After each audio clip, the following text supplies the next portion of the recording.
Measure RR is the Peninsula Corridor Joint Powers Board sales tax. As a tax measure, it requires two-thirds approval from voters in all three counties affected: Santa Clara, San Mateo, and San Francisco. The question looks long as it starts by listing the benefits of passage. Let's focus on the question and then discuss impacts.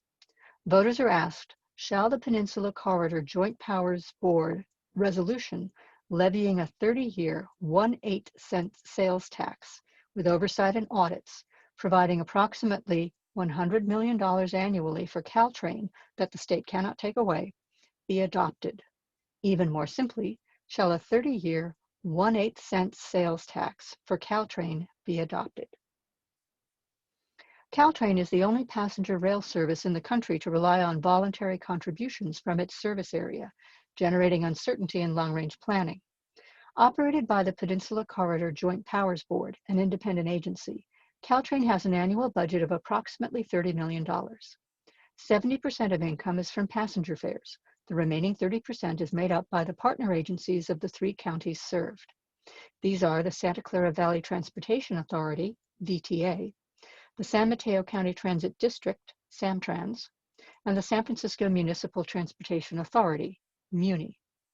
The partners contribute equally to capital costs based on the ability to pay of the least well-funded partner agency, and their shares of operating costs are based on ridership. Due to COVID-19, ridership is down 95%. Caltrain has been kept alive temporarily by the CARES Act. 40% of riders earned less than $100,000, and a recent survey indicates more than half plan on riding Caltrain after the pandemic. SB 797, sponsored by State Senator Jerry Hill, initiated the sales tax measure to fund Caltrain.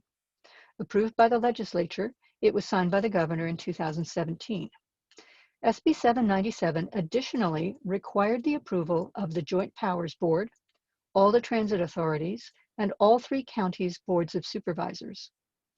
With that, the ballot measure, RR, now comes to voters, requiring a two-thirds approval from them to pass and be implemented. Measure RR authorizes a sales tax increase of 1/8 cent in the counties of Santa Clara, San Mateo, and San Francisco for a period of 30 years. Purchases currently exempt, such as groceries and medicines, are exempt. It is estimated to raise about $100 million each year.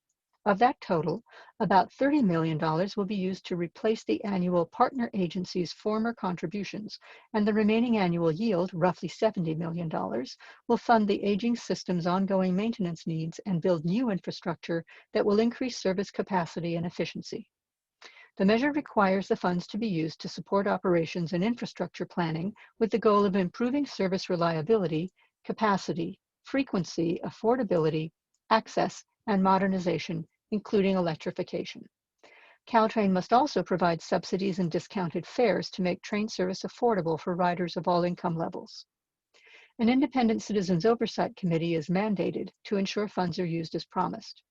That committee is required to conduct an independent audit, issue an annual report, and hold public hearings to ensure transparency. Here is a sampling of supporters and opposers of Measure RR.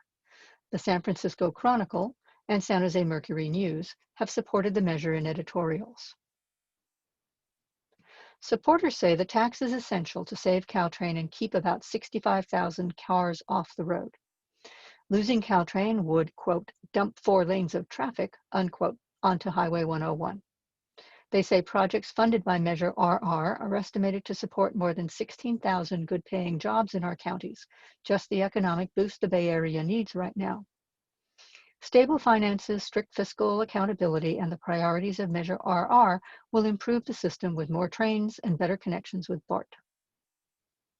Opponents say pension and personnel costs have made the Caltrain budget difficult to meet.